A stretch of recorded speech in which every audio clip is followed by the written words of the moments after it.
അങ്ങനെ നമ്മുടെ നയന കരളൊക്കെ പകത്ത് നൽകി സർജറി എല്ലാം വിജയകരമായിട്ട് കഴിഞ്ഞ് ആരോഗ്യമൊക്കെ വീണ്ടെടുത്ത് സ്വന്തം വീട്ടിലേക്ക് തിരിച്ചു പോവുകയാണ്. ദേവയാനിയാണെങ്കിലോ അനന്തപുരിയിലേക്കും പോകുന്നു. പോയിട്ട് കുറച്ച് ദിവസങ്ങളെല്ലാം ദേവയാനിയുടെ കാര്യങ്ങളെല്ലാം നോക്കാൻ ജലജയും ജാനകിയും അനാമികയും നവ്യയും ഒക്കെ തന്നെയാണ് നിൽക്കുന്നത്. അങ്ങനെ ആ ഒരു അവസരത്തില് നവ്യ നന്നായിട്ട് തന്നെ നമ്മുടെ ദേവയാനിയെ നോക്കുന്നൊക്കെ ഉണ്ട് കേട്ടോ. അങ്ങനെ ദിവസങ്ങളെല്ലാം പോയിക്കൊണ്ടിരിക്കെ ദേവയാനിയെ പോലെ തന്നെ റെസ്റ്റിലാണ് ഇവിടെ നന്ദാവനത്തിലെ നയനയും ആദർശും അഭിയും ജയനും അജയനും അനിയും ഒക്കെ ഏകദേശം മലയ്ക്ക് പോകാനുള്ള സമയവും ആയി തുടങ്ങിയിട്ടുണ്ട്. ഈ ഒരു സമയത്ത് നവ്യ നയനയെ കോൾ ചെയ്യുന്നുണ്ട്. നയനയോട് ചോദിക്കുകയാണ് നവ്യ, അല്ല നയനെ, നിനക്കിപ്പോ എങ്ങനെയുണ്ട്? നവ്യ അങ്ങനെ മാറി നിന്ന് സംസാരിക്കുന്നത് കണ്ടിട്ട് അങ്ങോട്ടേക്ക് ദേവയാനിയും വരുന്നുണ്ട്. ദേവയാനി അപ്പോഴേക്കും എഴുന്നേറ്റ് നടക്കാനൊക്കെ തുടങ്ങിയിട്ടുണ്ട്.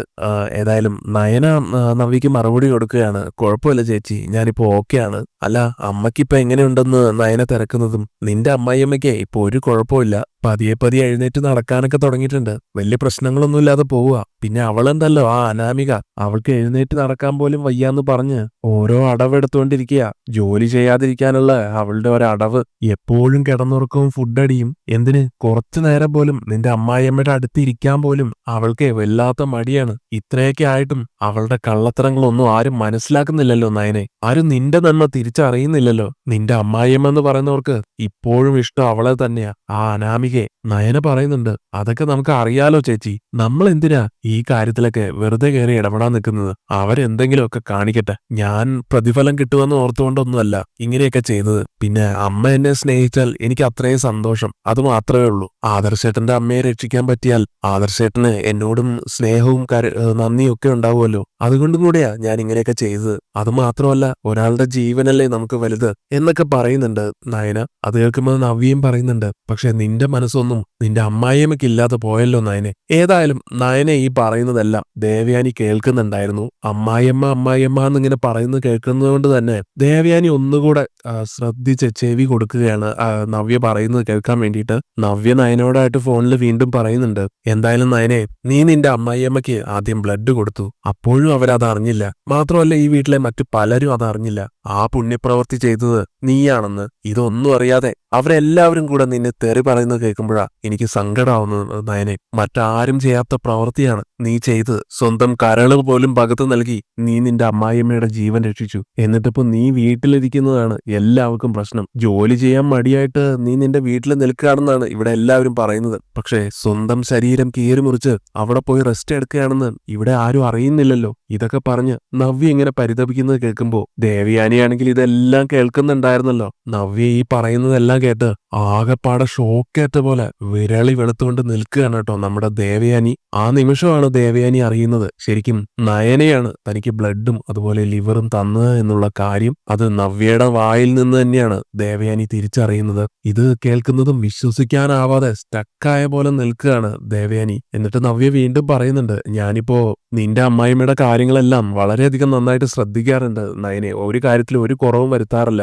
അതുകൊണ്ട് തന്നെ എനിക്കിപ്പോ എന്റെ കാര്യത്തിൽ അധികം ശ്രദ്ധ കൊടുക്കാൻ സാധിക്കുന്നില്ല. ഫുഡെല്ലാം വളരെ വൈകിട്ടാണ് കഴിക്കുന്നത്.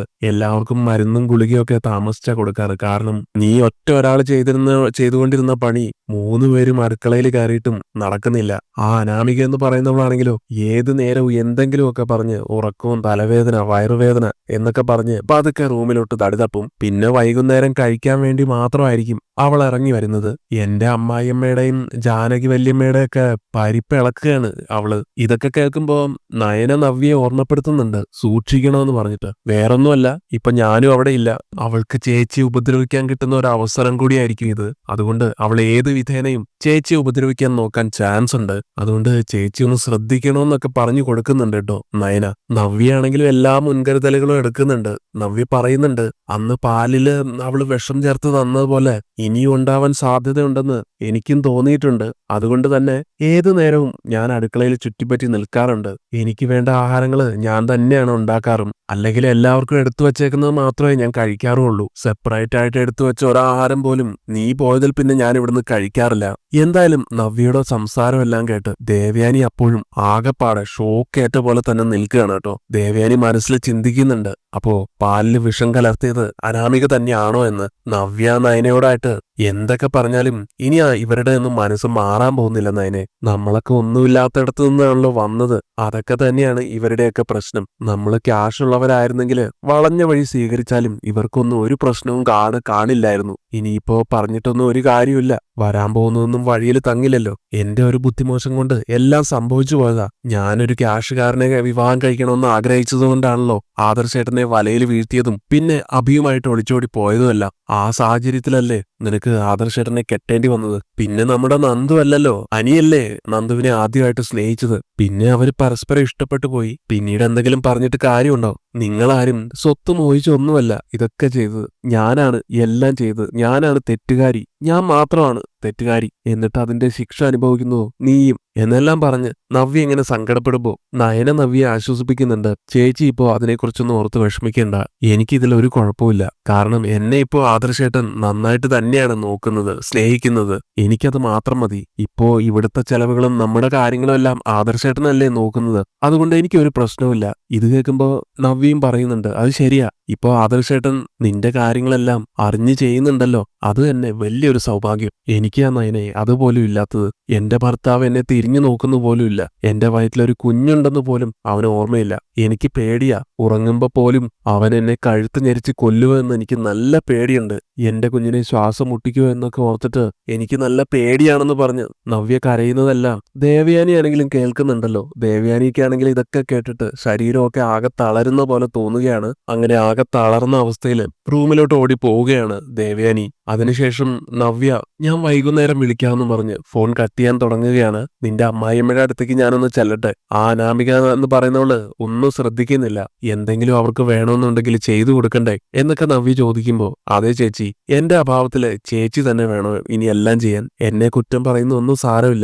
അതൊക്കെ വിട്ടുകളയാം. ഏതായാലും ചേച്ചി അമ്മയുടെ കാര്യങ്ങളൊക്കെ നല്ലതുപോലെ ശ്രദ്ധിക്കണം. അമ്മ എന്ത് പറഞ്ഞാലും ചേച്ചി അതൊന്നും മൈൻഡ് ചെയ്യുകയേ വേണ്ട. അതൊക്കെ ഞാൻ നോക്കിക്കോളാം. നീ നിന്റെ കാര്യം നോക്ക്, റെസ്റ്റ് എടുക്ക് എന്നെല്ലാം നയനയോടും പറഞ്ഞ് നയനയോടുള്ള സംസാരമെല്ലാം അവസാനിപ്പിച്ച് നവ്യ വേഗം ദേവയാനിയുടെ റൂമിലോട്ട് പോവുകയാണ്. ദേവയാനിയാണെങ്കിലോ ഇങ്ങനെ ആകെ തളർന്നിരിക്കുന്ന കാണുമ്പോ നവ്യ ചോദിക്കുന്നുണ്ട്, അയ്യോ അമ്മായി എന്തു പറ്റി? എന്തെങ്കിലും ബുദ്ധിമുട്ടുണ്ടോ? അപ്പൊ ദേവയാനി പറയും, ഏയ് ഒന്നുമില്ല. അല്ല, എനിക്കന്ന് ബ്ലഡ് തന്നത് ആരാ? അത് നവ്യക്ക് അറിയോ എന്ന് തുറന്നു ചോദിക്കുമ്പോ അതെനിക്ക് അറിയില്ലെന്ന് പറയുന്നുണ്ട് കേട്ടോ ദേവയാനിയോട് നവ്യ. അതെന്താ നിനക്ക് അറിയാത്തെന്ന് ദേവയാനി ചോദിക്കുമ്പോ, അത് പിന്നെ ഞാനല്ലോ അന്ന് ഹോസ്പിറ്റലിൽ നിന്നും വന്നത്. ശേഷം ഒരു കാര്യവും ഞാൻ അറിഞ്ഞിട്ടുമില്ല. അങ്ങനെ ദേവയാനിക്ക് മറുപടി കൊടുക്കുമ്പോ ദേവയാനി വീണ്ടും ചോദിക്കുന്നുണ്ട്, അല്ല അത് പോട്ടെ, എനിക്കന്ന് ലിവർ തന്ന ആളെ നിനക്കറിയാവോ? ദേവയാനിയുടെ ഈ ചോദ്യങ്ങളെല്ലാം കേട്ട് നവ്യ ആകെ വല്ലാതാവുന്നുണ്ട്. എനിക്കൊന്നും അറിയില്ലെന്ന് തന്നെ പറയുന്നുണ്ട്. ആദർശേട്ടനും ജയൻമാമനും മാത്രമേ അത് ആരാണെന്ന് അറിയുകയുള്ളൂ. ആരോ ഒരാള് മുമ്പോട്ട് വന്നു, അവര് ക്യാഷ് ഒന്നും വേണ്ടെന്ന് പറഞ്ഞ് അങ്ങനെ ആ പെൺകുട്ടി ഏതാണ്ട് നയനയുടെ ഒക്കെ പ്രായം തോന്നുമെന്നാ പറഞ്ഞത്. ആ പെൺകുട്ടി കല്യാണമൊക്കെ കഴിച്ച പെൺകുട്ടിയാ. ആ കുട്ടിക്ക് നല്ല മനസ്സ് തോന്നി. അങ്ങനെയാണ് അവർക്ക് അമ്മായിയെ സഹായിക്കാൻ തോന്നിയത്. എന്നാൽ ഇതൊക്കെ കേൾക്കുന്ന ദേവയാനിക്ക് എല്ലാം അറിയാലോ. ദേവയാനി പറയുന്നുണ്ട്, നീ പറയുന്നതിലൊന്നും ഒരു മാച്ചിങ് ഇല്ലല്ലോ നവ്യെ. വിവാഹം കഴിഞ്ഞ ഒരു പെൺകുട്ടി, അതും ഇഷ്ടം പോലെ ക്യാഷ് ഉള്ള കുടുംബത്തിലെ ഒരു കുട്ടി. ആ പെൺകുട്ടി ഒന്നും നോക്കാതെ അവളുടെ ആരോഗ്യം പോലും ശ്രദ്ധിക്കാതെ വന്ന് കരൾ ദാനം ചെയ്യാന്നൊക്കെ പറഞ്ഞാ അത് ആരെങ്കിലും വിശ്വസിക്കുവോ? ദേവയാനി ഇങ്ങനെയെല്ലാം പറയുന്നതായിട്ട് നവ്യ ചോദിക്കുന്നുണ്ട്, അല്ല അമ്മായിക്ക് എന്താ ഇപ്പൊ ഇങ്ങനെയൊക്കെ ഒരു സംശയം? ഇപ്പൊ എന്താ ഇങ്ങനെയൊക്കെ ചോദിക്കുന്നത് എന്ന് ചോദിക്കുമ്പോ, അല്ല ഒന്നുമില്ല, ഞാൻ അറിയാൻ വേണ്ടി ചോദിച്ചതാ. എനിക്ക് ജീവൻ തന്ന് രക്ഷിച്ച ആളെ ഞാനും ഒന്ന് അറിയണമല്ലോ.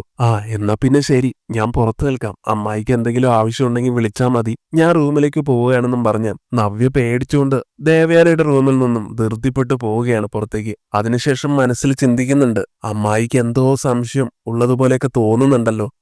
എന്തായാലും അത് നല്ലതിന് തന്നെയാ. പക്ഷെ ഞാൻ എന്തായാലും ഇത് ഇനി ആരോടും പറയാൻ നിൽക്കുന്നില്ല എന്ന് മനസ്സുകൊണ്ട് ചിന്തിച്ച് നവ്യയുടെ റൂമിലോട്ട് പോകുന്നുണ്ട്. ദേവയാനിയാണെങ്കിലും ചിന്തിക്കുകയാണ്, അപ്പോ ഇവൾക്കും ആദർശനും ജയേട്ടനും നയനയ്ക്കും അതുപോലെ അവളുടെ വീട്ടുകാർക്കും മാത്രമേ എനിക്ക് കരളും ബ്ലഡും തന്നത് നയനയാണെന്നുള്ള സത്യം അറിയുകയുള്ളൂ എന്ന് തോന്നുന്നു. മറ്റാർക്കും ഇതൊന്നും അറിയില്ലായിരിക്കാം. ഒരുപക്ഷെ അച്ഛനും അമ്മയ്ക്കും പോലും ഇതൊന്നും അറിയില്ലെന്നാണ് എനിക്ക് തോന്നുന്നത്. അവർക്ക് അറിയാമായിരുന്നെങ്കിൽ അവരെപ്പോഴെങ്കിലും അതെന്നോട് പറയുമായിരുന്നേനെ.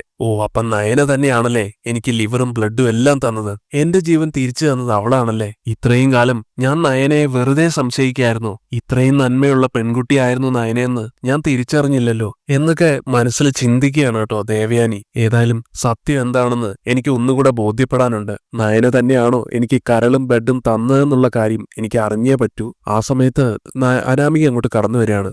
വല്യമ്മ എഴുന്നേറ്റോ? എന്താ വല്യമ്മയ്ക്ക് എന്തെങ്കിലും വേണോ എന്നൊക്കെ ചോദിച്ചുകൊണ്ട് അനാമിക വരുമ്പോ എനിക്കിപ്പോ കുളിക്കണം, കുറച്ച് വെള്ളം ചൂടാക്കി വെക്കുമോന്ന് ആവശ്യപ്പെടുന്നുണ്ട് ദേവയാനി. ഉടനെ അനാമിക പറയും, അതിന് ഹീറ്റർ ഉണ്ടല്ലോ വല്യമ്മ. അല്ല, ഹീറ്റർ വർക്കാവുന്നില്ല, അതുകൊണ്ടാണ് ഞാൻ പറഞ്ഞത്. ഓ അങ്ങനെയാണോ? അങ്ങനെയാണെങ്കിലേ എന്റെ റൂമിലെ ഹീറ്റർ വർക്കാവുന്നുണ്ട്. വല്യമ്മയ്ക്ക് ഞാൻ അവിടുന്ന് ഒരു ബക്കറ്റ് വെള്ളം ചൂടാക്കിക്കൊണ്ട് വരാം. ദേവയാനിയാണെങ്കിൽ ഇതൊക്കെ ആവശ്യപ്പെടുന്നത് അനാമികയുടെ സ്നേഹം എത്രത്തോളം ഉണ്ടെന്ന് മനസ്സിലാക്കാൻ വേണ്ടിയിട്ടാണ്. അടുത്തതായിട്ട് ദേവയാനി ആവശ്യപ്പെടുന്നത് തനിക്ക് തലയിലിടാൻ കുറച്ച് എണ്ണയും അതുപോലെ കഴിക്കാനുള്ള ഫ്രൂട്ട്സും ഫുഡും ഒക്കെ റെഡിയാക്കി വെക്കണമെന്നാണ്. ദേവയാനിയുടെ ഈ ഓരോ ആവശ്യങ്ങളൊക്കെ കേട്ടിട്ട് അനാമികയ്ക്കാണെങ്കിൽ ശരിക്കും ദേഷ്യം വരുന്നുണ്ട്. അനാമിക മനസ്സിൽ പറയുന്നുണ്ട്, ഇവരെന്താ ഒരുമാതിരി സെർവന്റിനോട് പറയുന്ന പോലെ ഓർഡർ ഇടുന്നത്. എങ്കിലും സ്നേഹമൊക്കെ അഭിനയിച്ച് ദേവയാനിയോടായിട്ട്, അയ്യോ വല്യമ്മ എനിക്ക് നല്ല തലവേദനയായിരുന്നു, ഞാനേ റൂമിൽ കിടക്കുകയായിരുന്നു, വല്യമ്മയ്ക്ക് എന്തെങ്കിലും ആവശ്യമുണ്ടോ എന്ന് ചോദിക്കാൻ വന്നേ ഉള്ളൂ. ചൂടുവെള്ളം ഏതായാലും ഞാൻ ഇപ്പൊ തയ്യാറാക്കി കൊണ്ടുവരാം. പിന്നെ വല്യമ്മയെ കുളിപ്പിക്കാനും അതുപോലെ ഫുഡ് ഉണ്ടാക്കാനും ഒക്കെ